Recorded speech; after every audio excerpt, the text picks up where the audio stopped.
n'allez pas le croire. Non. Ma femme m'a quitté il y a 1 heure. Ouais, bon, d'accord. Me connaissant, ça, vous le croyez déjà. J'en étais prêt à incendier Dieu en sa demeure. Mais notre pote, le Très-Haut, n'est jamais au bureau. Voyez, je franchis le parvis, pousse la grinçante porte en bois et à l'intérieur de l'église, je m'introduis. N'étant pas une espèce d'ordure, plutôt respectueux de nature, c'est un lieu de culte ici, j'éteins ma clope à l'entrée dans le bénitier. Trouvant une corde pendante près d'un pilier, je lui sonne les cloches. Hé, tu descends! Pourquoi faire? Gueulais-je avec cœur, m'attendant à ce qu'on me réponde.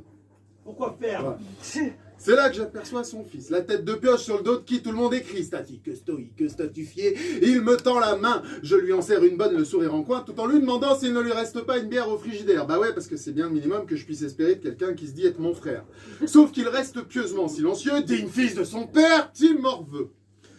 Soudainement, une nonne me surprend, s'approchant lentement, se dandinant. Alléluia, mon vieux! Oh, happy days! Oh, happy day. Je sais, je n'ai pas d'excuses, lui dis-je en ironisant. Que me conseillez-vous, lui dis-je en continuant. En temps normal, tel que notre Père et Ave Maria, cependant il me semble que ceci ne vous comblera pas. J'acquiesce gentiment, prenant l'air tout sage. Elle se rapproche davantage, de manière à saisir mon épaule, et me rétorque, me fixant droit dans les yeux, une accroche inattendue. Que diriez-vous de quelques galipettes? Marie, Joseph, Jésus, je tombe dénu et ma mâchoire rampe sur le sol. Mais qui l'eût cru? Mais vous êtes nonne. Moi, je ne m'attendais pas à de telles paroles. Cependant, la nouvelle m'est plutôt bonne. Elle retire ses vêtements, dévoilant dès lors son corps d'idole. Tout s'éclaire. Peut-être suis-je en train de vivre une apparition. Je vous préviens, tout ce qui suit est divin. Elle presse de ses mains ma tête contre ses seins. C'est la rencontre du sein et de l'esprit. Et puis cette nonne, elle est vraiment hors norme. Une blonde aux yeux bleu ciel, mariée à l'éternel. La blanche hirondelle s'excommunie des besoins trop longtemps refoulés d'une jeune demoiselle. Sans que je puisse dire ouf, elle m'embrassa à pleine bouche.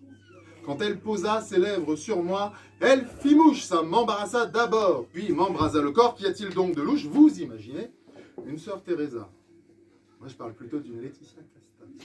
Fichtre, j'oubliais, Jésus, c'était là, ferme les yeux, gaffe, faut pas que tu vois ça. Sœur Gabrielle s'allonge sur l'autel, m'offre l'Eucharistie avec le corps de clitoris. Je lui dis, Amen. Je me sens comme un prophète capable de prouver son état de transe d'intime communion, d'ultime pénétration. Et lorsque nous allions atteindre la résurrection, je fus invité à me retirer de la chapelle. Vos peines ne peuvent être exorcisées que par Immaculée Conception, m'a-t-elle dit. Dépité, je m'en vais tout de même bien plus pieux. Vous conviendrez qu'au sujet de mon ex-femme, je me sens comique. À la maîtresse des lieux, j'ai cédé mon âme dans une version unique de la messe. Ayant retrouvé le calme, j'ai jeté mon préservatif dans le bénitier, priant de ne jamais me faire confesser de cette manière par un curé. Mais les voies du Seigneur sont impénétrables, quoique pas certaines.